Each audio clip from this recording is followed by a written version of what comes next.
Bonjour à toutes, bonjour à tous et bienvenue dans le Grand Entretien, l'émission politique de RCJ qui reçoit ce matin Jean-Vincent Placé d'Europe Écologie Les Verts, sénateur de l'Essonne et vice-président du Conseil régional d'Île-de-France. Je ne le suis plus. Autant pour nous. Merci Jean-Vincent Placé en tout cas d'avoir accepté notre invitation et d'être avec nous ce dimanche matin pour vous interviewer. À mes côtés, Nadège Puljac-Hermann. À un mois de l'élection présidentielle, à peine plus, J-35 exactement, on constate qu'Eva Joly, dans le dernier sondage IFOP-JDD, est à 2,5%. On peut le dire sans trop se compromettre, elle ne décolle pas dans les sondages. Est-ce que vous estimez qu'elle n'est plus que jamais outsider de ce scrutin ?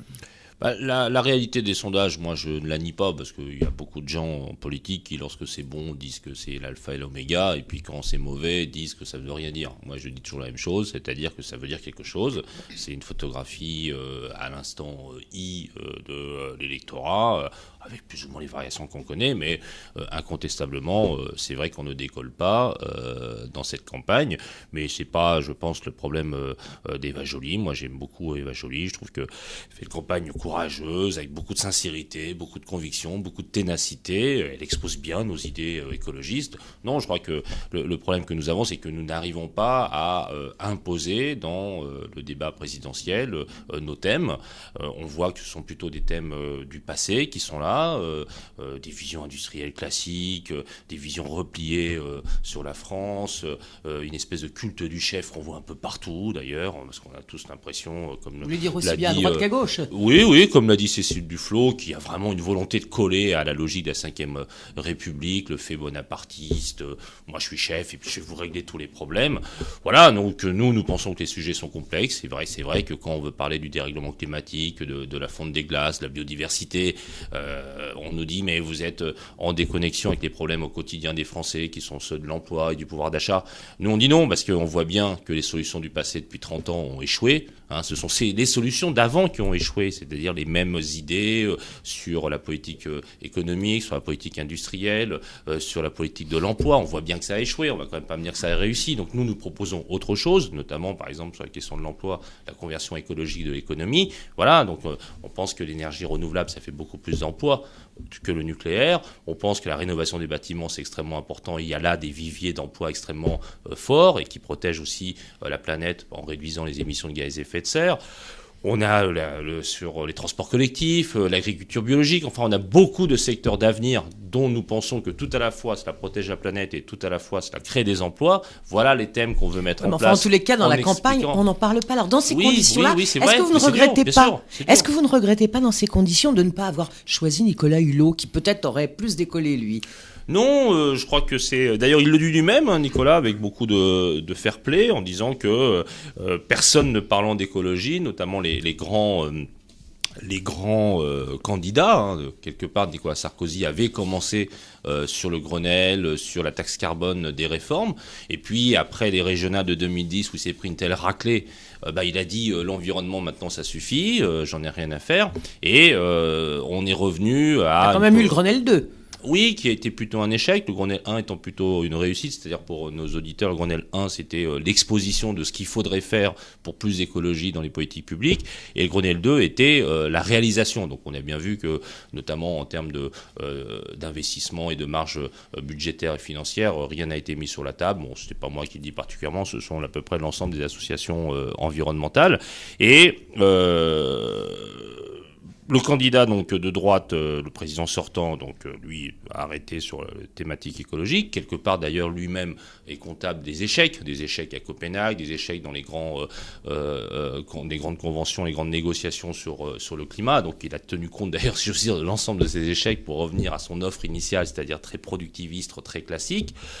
Le candidat socialiste, il faut dire les choses telles qu'elles sont, moi je le dis en plus, j'ai du respect pour lui, il fait une bonne campagne socialiste, voilà, il parle des idées des socialistes. Mais il parle pas d'écologie. Non, il parle pas d'écologie, et ça fait que les deux grands candidats évitent ce thème, dont ils pensent qu'ils ne sont pas prioritaires dans la tête des Français. Ils ont regardé les sondages, et effectivement on voit que les questions écolo, ou les questions de l'Europe par exemple, ou même les questions de démocratie, de république exemplaire, c'est-à-dire les thèmes que nous portons semblent ne pas être prioritaires pour les Français dans cette campagne.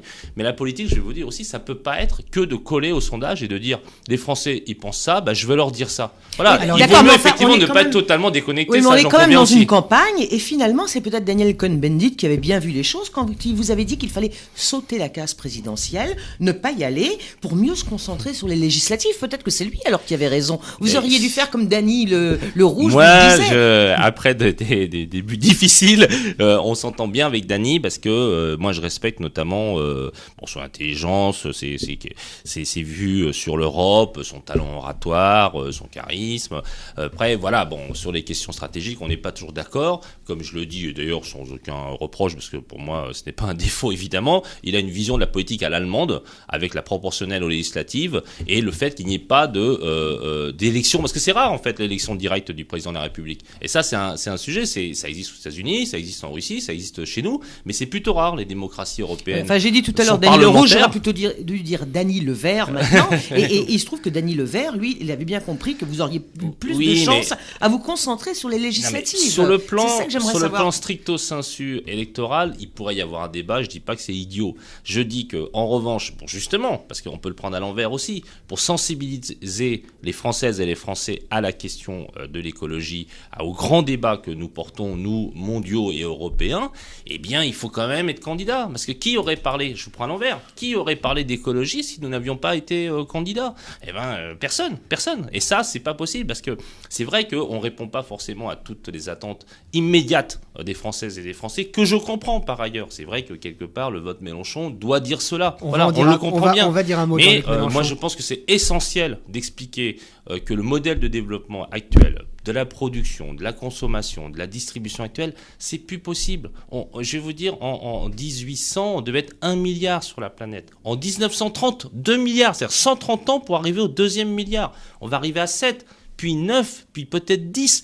Donc, il n'y a pas besoin, si j'ose dire, d'avoir fait Polytechnique pour comprendre qu'avec la finitude de la planète, on ne peut plus continuer comme ça. On ne peut plus consommer comme ça. La France vit à crédit sur le plan écologique, c'est-à-dire que dès le mois de septembre, eh bien, on commence à détruire la planète. Rien qu'avec la production française, les Américains et bientôt les Chinois, alors c'est autre chose les Chinois, parce qu'il y a des très modestes et très peu consommateurs, mais les Américains, c'est encore pire. Et ça, c'est le message aujourd'hui. C'est malgré tout celui de la protection de la planète, de la sobriété, d'une autre façon d'envisager les rapports au-delà de la compétitivité, de la compétition, du partenariat et du partage, y compris du partage du temps de travail. Ce sont nous des thèmes que nous portons.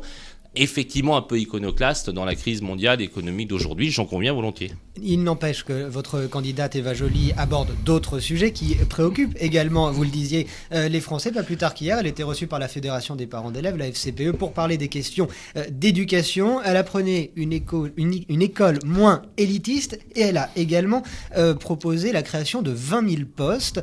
Après les 60 000 proposés par François Hollande, est-ce que c'est pas à couper la poire en 3 pour être bon en mathématiques?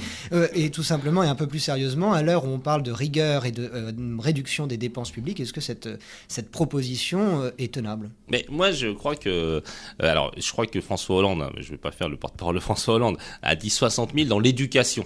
De façon large, c'est-à-dire y compris les postes de techniciens, voilà. Et Eva Joly, elle a dit 20 000 d'enseignants, je crois. Donc je dis pas que c'est similaire, mais je crois que ça peut correspondre à quelque chose. Mais le débat que vous portez sur la question de aujourd'hui les marges de manœuvre qu'on a, même si on voit d'ailleurs qu'à part nous, tout le monde se lance dans des promesses invraisemblables, tout le monde d'ailleurs rattrape des histoires. Moi, je suis assez favorable à ce qui a été dit par François Hollande sur les 75% pour au-delà du million là, pour la fiscalité. Mais 20 000 postes, c'est possible. 20 000 enseignants, c'est possible. Je pense qu'il faut avoir une vision assez simple de priorisation.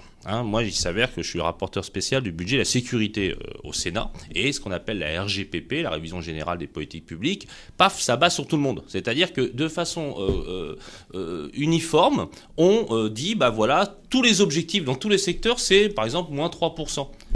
Je suis désolé de dire que c'est absurde. Il faut y avoir des priorités politiques. Et moi, je pense que, par exemple, dans la fonction publique, il y a 3 priorités essentielles. 3, voilà. Bon. Et c'est l'éducation, c'est la santé. D'ailleurs, ces 2 thèmes-là, très liés aux questions environnementales, parce que c'est un grand sujet d'éduquer à l'environnement et d'autre part de lier la santé à l'environnement. Et le 3e sujet, c'est la sécurité. Moi, je le dis. Et donc, qu'on dise c'est vrai, on n'a pas trop d'argent, donc il faut trouver des marges de manœuvre, d'où ce que je disais très rapidement sur la fiscalité, donc trouver trouver des marges de manœuvre et prioriser l'action publique, bien sûr. Et concernant la sécurité ? La sécurité aujourd'hui, moi je l'ai dit, alors parfois ça étonne que ce soit les écologistes qui disent ça, mais le président Sarkozy qui donne des leçons à la terre entière a des résultats catastrophiques dans tous les sujets de sécurité, aussi bien les atteintes aux biens, les atteintes aux personnes, les vols, etc., le trafic divers et variés, y compris le trafic lourd, notamment d'armes dans les banlieues. Bon, il y a 10 000, 11 000 policiers et gendarmes de moins depuis qu'il est aux responsabilités.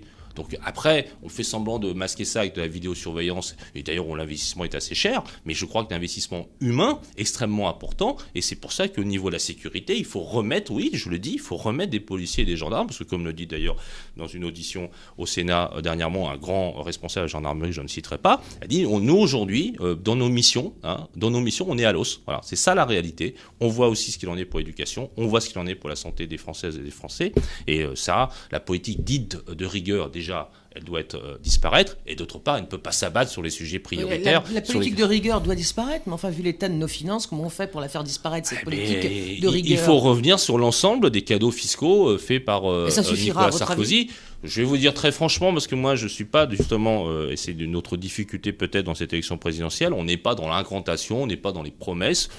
Je crois que c'est difficile, on est dans une période difficile, il va falloir refiscaliser sur les plus riches, bien sûr. Il faut essayer de mettre en œuvre une vraie politique européenne pour pouvoir dégager des marges de manœuvre. C'est une vraie taxation des transactions financières, mais au niveau européen, pas l'effet d'annonce fait par le président Sarkozy il y a quelques mois. Une vraie taxe carbone à nos frontières. Voilà. Il faut aussi un protectionnisme, je le dis très clairement, environnemental et social aux frontières européennes. Cela crée... La taxe carbone, le président l'avait voulu. Je crois qu'il y avait le Conseil constitutionnel a dit non, sur demande du Parti socialiste d'ailleurs. Oui, mais parce qu'il avait fait un distinguo entre les personnes et les entreprises, alors que justement le débat était de faire en sorte que la fiscalité s'abatte sur tout le monde. Monsieur le sénateur, donc tout ce que vous dites...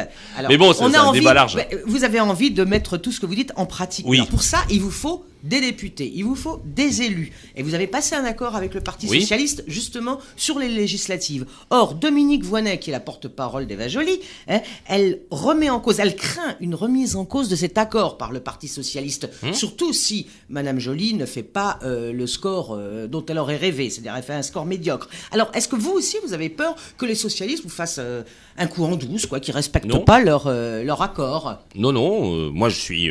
là, j'ai du souci, effectivement, sur le premier tour des élections présidentielles, parce que je souhaite que Eva Joly fasse le maximum, et je lance un appel très solennel aux électrices et aux électeurs qui se reconnaissent dans les idées des écologistes, quel que soit ce qu'ils pensent de la situation. S'ils veulent de l'écologie dans le prochain quinquennat, qui j'espère sera sous la présidence de François Hollande, donc moi je mets tout sur la table, je dis les choses très clairement, eh bien il faut voter pour Eva Joly au premier tour, parce que celles et ceux qui, parce qu'on me dit ça, qui voteraient pour Jean-Luc Mélenchon se reconnaîtraient quelque part dans l'écologie. Moi je suis désolé de dire que pour le coup, même si j'ai du respect pour la personne de Jean-Luc, le vote de quelqu'un qui aurait une sensibilité écologiste pour Jean-Luc Mélenchon, ce sera un vote totalement inutile. Bien sûr, Jean-Luc Mélenchon, il est le candidat, et c'est légitime du Parti communiste français. Je reviens à ma question. Est-ce que vous pensez que le Parti socialiste, enfin, s'ils arrivent au pouvoir, si les socialistes vont respecter l'accord avec vous ? Oui, mais moi, je ne suis... Alors, peut-être que c'est mon naturel, mais c'est aussi, d'une part, mon naturel, et d'autre part, l'analyse politique, elle a raison, et puis aussi le respect de la parole donnée, et le bon partenariat que nous avons mis en place depuis 3 ans avec le Parti socialiste, et donc je vous réponds très simplement, non, je n'ai aucune inquiétude par rapport au respect de l'accord, tout à la fois d'ailleurs électoral et tout à la fois programmatique et extrêmement intéressant, et sur lequel d'ailleurs François Hollande ne revient pas particulièrement, même si on a le débat sur le rythme de fermeture du nombre de réacteurs. Alors vous parlez de respect de la parole donnée, certes, mais il se trouve que le Parti socialiste a également passé un accord avec Jean-Pierre Chevènement, qui lui est totalement opposé à la réduction du nucléaire. C'est son droit. Ce qui fait qu'on a l'impression que François Hollande fait le grand écart. C'est tenable ? Non, moi je suis pas. Moi aussi, j'ai de l'estime. J'ai d'estime respect de la parole pour vous, respect de la parole pour Chevènement. Comment il va faire ? D'une part, Jean-Pierre Chevènement n'est pas candidat, et je crois que ça a beaucoup fait pour résoudre cet accord, si j'ose dire, et le mettre en place. D'autre part, je crois que ça concerne 9 circonscriptions, dont 3 ou 4 de gagnables, et quelque part, c'est aussi pour ça effectivement que d'une part, le premier tour d'élection présidentielle est important, et d'autre part, nous, au niveau des législatives, nous serons présents dans la plupart des 577 cette circonscription, avec 62 candidats en commun avec le Parti socialiste, qui devrait nous faire arriver, si la gauche gagne, bien sûr, hein, moi je ne vends pas la peau de l'ours, surtout quand on est écologiste, ce serait ridicule, ça devrait nous faire arriver à 23, 25, 27 députés, et je crois que c'est extrêmement important d'avoir justement une autre république, une autre démocratie que le seul fait du président, qu'il y ait à l'Assemblée nationale des vrais débats, et que le groupe parlementaire écologiste, avec celui que j'ai l'honneur de présider au Sénat, puisse porter justement les éléments importants qui sont dans cet accord. Non, et très sincèrement, j'ai aucune inquiétude, parce que nous avons tout à la fois avec Cécile Duflot la signature de Martine Aubry, et nous avons la parole de François Hollande. Donc vous ne partagez pas le pessimisme de Madame Voynet? Non. On reste à gauche si vous le voulez bien. Vous avez cité à 2 ou 3 reprises depuis le début de cet entretien le nom de Jean-Luc Mélenchon. Jean-Luc Mélenchon qui invite ses partisans, et il espère un peu plus même, à reprendre la Bastille cet après-midi, donc place de la Bastille à Paris. Est-ce que vos faibles chiffres dans les sondages que nous évoquions tout à l'heure est lié, selon vous, à la bonne campagne, ou en tout cas au succès qu'enregistre actuellement Jean-Luc Mélenchon? Mais il y a quelque part dans cette... Est-ce qu'il vous prend des voix, tout simplement? Mais moi, je pense pas, parce que je vois pas comment, quand on est soutenu par le Parti communiste français, qui est pro-nucléaire, et c'est son droit. Moi, j'ai beaucoup de respect pour Pierre Laurent, qui est un ami, et j'ai du respect pour le Parti communiste français. Bon, sauf que ils sont pro-nucléaire, ils sont totalement productivistes, ils sont pour les grands investissements type aéroport, rocade, incinérateur. Ils sont souvent, d'ailleurs, en relation avec les syndicats, d'ailleurs, de salariés, ce que je comprends, dans les industries d'armement, dans toutes les industries pétrochimiques, dans toutes les industries qui sont liées totalement à un productivisme, y compris un peu ancien, et que nous voulons changer avec la conversion écologique de l'économie. Donc je comprends tout cela, mais quand on est écologiste, on peut pas se reconnaître dans ces idées-là. Mais quand on est de gauche, je pense que quand on est de la gauche, on peut être productiviste aussi. Bon, voilà.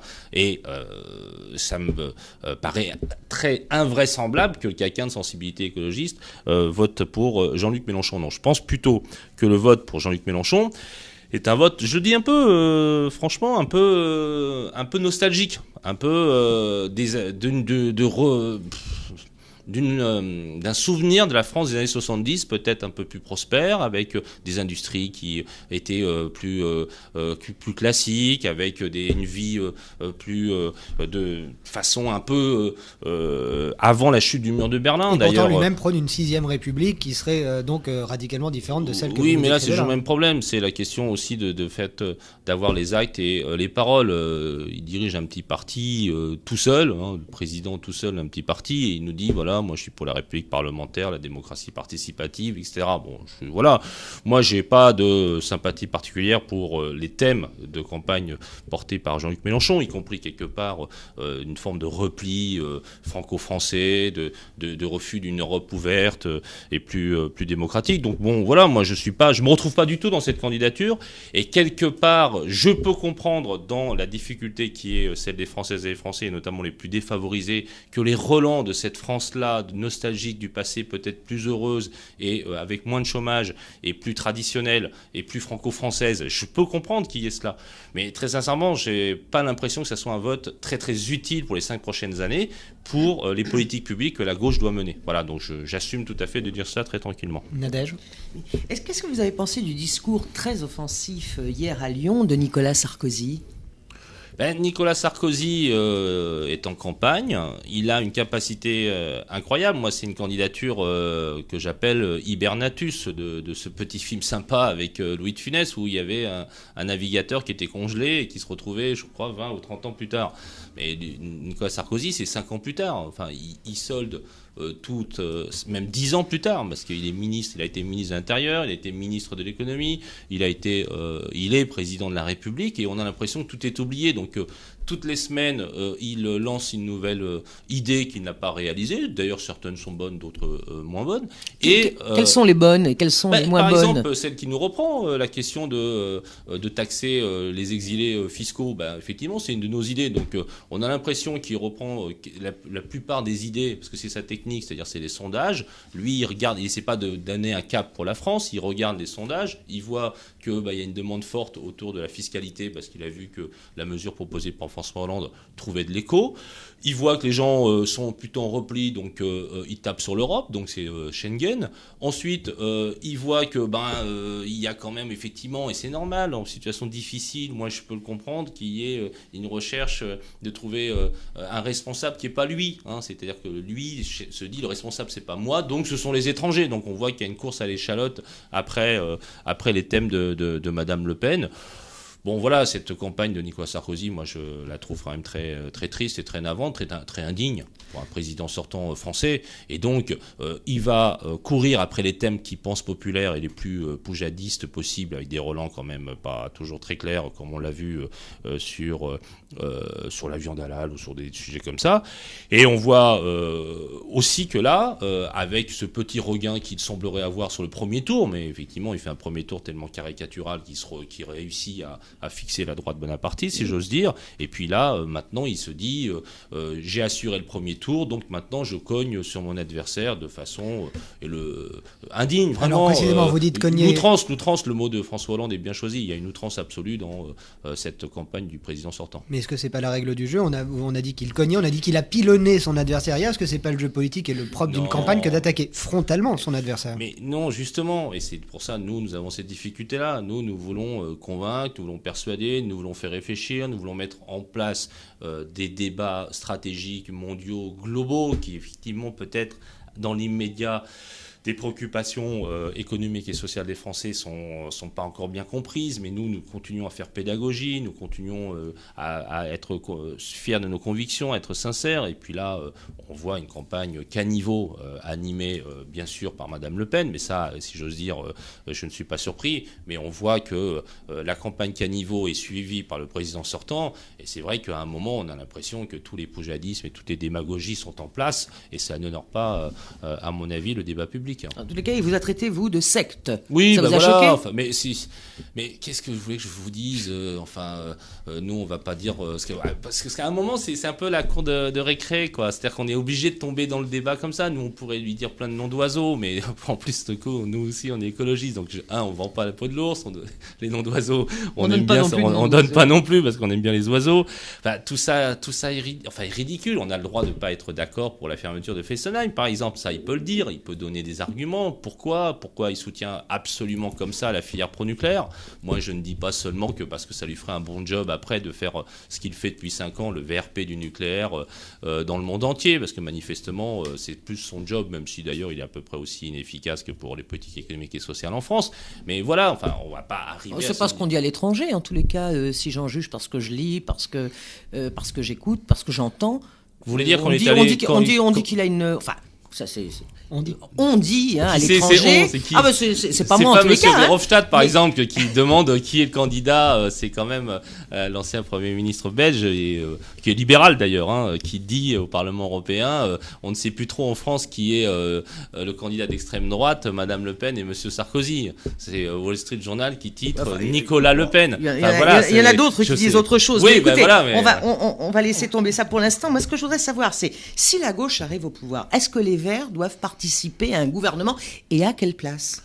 Alors, nous ne sommes pas là. Nous voulons évidemment faire un premier tour le plus haut possible. Et donc, nous avons encore 5 semaines de mobilisation importante. Et moi, j'y crois. J'y crois vraiment. On a le deuxième tour à gagner. Et ça ne doit pas être que le refus de Sarkozy. Ça doit être autour d'un vrai projet qui soit un projet d'unité, de rassemblement de la gauche et des écologistes. Et ce sera de la responsabilité, je le souhaite, de François Hollande d'incarner cela. Qui soit effectivement dans le cadre de l'accord parlementaire et politique que nous avons contracté avec le Parti socialiste. C'est un accord de 31 pages qui couvre beaucoup de sujets économiques, sociaux, fiscaux, budgétaires, environnementaux, bien sûr, l'ensemble des sujets sociétaux, l'ensemble des sujets démocratiques, de démocratie. C'est un document sérieux et c'est vrai que si on se retrouve dans une situation où l'essentiel de cet accord est sur la table, se retrouve par exemple dans les éléments que le Premier ministre présentera à l'Assemblée nationale et au Sénat dans son discours de politique générale, parce qu'il faut bien dire à un moment que Nous souhaitons une République contractuelle. Le contrat entre le président de la République et le Premier ministre et son gouvernement, avec le peuple français, ce sera ce qui sera dit au moment du discours de politique générale. Et ça, effectivement, les grandes orientations, elles doivent être définies en commun avec l'ensemble des composantes de la majorité future. Et si nous nous retrouvons sur la transition énergétique, si nous nous retrouvons sur la conversion écologique de l'économie, en sachant qu'évidemment ce ne sont pas nous qui serons majoritaires, donc on verra quel est le niveau du compromis pour l'exercice des responsabilités ensemble, eh bien oui, moi je pense que la logique de ce qui est fait depuis maintenant plusieurs années en lien avec le Parti Socialiste, c'est de travailler ensemble au sein du même gouvernement, mais nous aurons un débat au sein du Parti Europe Écologie Les Verts, qui d'ailleurs sera le lendemain du deuxième tour de l'élection présidentielle, parce que nous sommes très attachés à la vie démocratique de notre mouvement. Et dans cette hypothèse de victoire et de redistribution et d'accord, vous envisageriez, vous, d'accepter un Marocain ?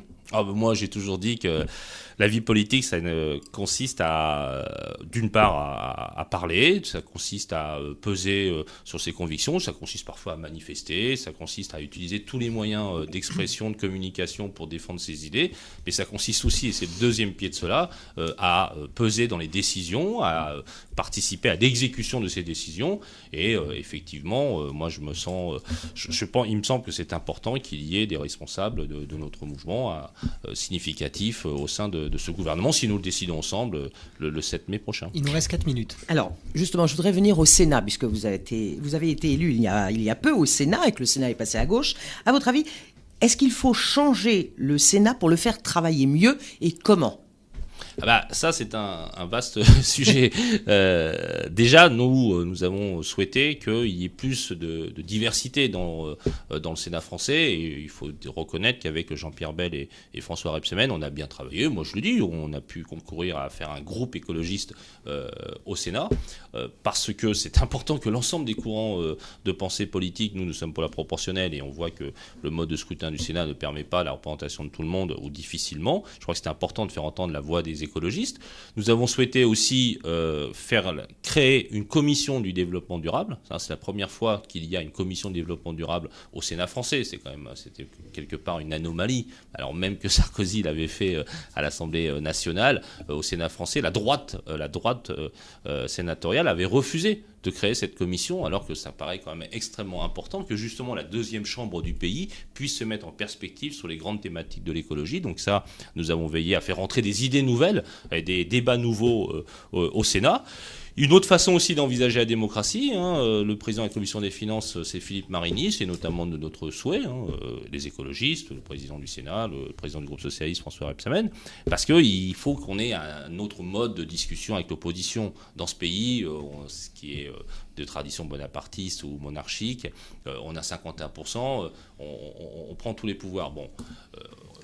À l'Assemblée, à la commission des finances de l'Assemblée, c'est un socialiste. Tout à fait. À la Cour des comptes, le président est également socialiste. Il y a eu un progrès, on peut dire. Sur ces thèmes-là, vous avez raison, et je pense que c'est extrêmement important qu'il y ait tout à la fois des pouvoirs, tout à la fois de la démocratie républicaine et tout à la fois des contre-pouvoirs, notamment avec les autorités administratives. Mais vous conviendrez, par exemple, que quand on nomme soi-même les présidents de chaînes de télé, on n'est pas tout à fait dans ce débat-là. Mais bon, voilà ce qu'on a voulu faire. Plus de diversité, plus de thématiques nouvelles, dont celle qui nous tient à cœur, l'écologie, plus de respect des idées de l'opposition, des débats, du temps de débat aussi. Et je crois qu'il faut vraiment faire en sorte que le Sénat soit plus ouvert aux citoyennes et aux citoyens. Ça a été longtemps une espèce de club anglais où on voyait je ne veux pas dire de mal mes collègues, donc j'essaie de trouver des formules non désagréables, des anciens, beaucoup d'anciens, il y a eu peu de diversité, y compris et en termes d'âge, et peu de femmes. Je vous parle même pas de la diversité. Moi, je m'étais jamais occupé trop de cette question-là parce que je suis très républicain et pas du tout communautariste. Il s'avère que quand j'ai été un peu insulté par Monsieur Marlex, j'ai jeté un petit coup d'œil sur la composition effectivement du Sénat français et sur les sénateurs métropolitains hommes. Il n'y a personne issu de la diversité, sauf moi, si on veut m'intégrer dans la diversité. Une toute dernière question, Jean-Vincent Placé, c'est souvent dans les dernières 30 secondes qu'on pose des questions parfois compliquées. C'est le Africa concernant ces questions internationales. Beaucoup pointent l'absence de ces questions internationales dans la campagne en cours. Vous en pensez quoi ? Mais j'ai dit depuis le début que ce sont des sujets essentiels. Nous, par exemple, nous contestons le fait qu'il y ait seulement un ordre mondial, une organisation mondiale du commerce et non pas une organisation mondiale de l'environnement ou une organisation mondiale des questions sociales. Il faut qu'on arrive à ce type de réflexion. On voit bien que, y compris l'ONU pour les questions plus de défense est impuissante comme en Syrie. Ce sont des thèmes qui devraient être importants, de savoir comment le président de la République française veut demain dans l'Europe peser sur les affaires étrangères d'une part de la France et d'autre part de l'Europe, parce que je pense qu'à terme elles sont indissociables, et puis de voir comment on travaille avec les Américains et qui sont en élection, avec les Russes qui ont fini les leurs, et avec les Chinois qui renouvellent leur bureau politique dans le prochain congrès du PCC à l'automne, et puis bien sûr avoir dans le monde multilatéral avec le Brésil, avec l'Afrique du Sud, avec l'Inde, avec tous les pays émergents forts, une autre vision. Et d'ailleurs, pour le coup, je donne un satisfecit au président Sarkozy d'avoir fait le G20. Je crois que c'était important d'arriver à cela. Mais aujourd'hui, il faut que ces G20-là arrivent à des organisations plus utiles pour le monde économique et commercial, mais aussi pour l'environnement, mais aussi pour le social et plus de démocratie. Et ce sera le sujet très important, bien sûr, des 10 prochaines années. Merci Jean-Vincent Placé d'avoir accepté notre invitation dans le Grand Entretien. Merci à Nadège Puljac-Hermann d'avoir été à mes côtés. Un Grand Entretien que vous pouvez réécouter et voir en vidéo sur le site de notre station radio-rcj.info.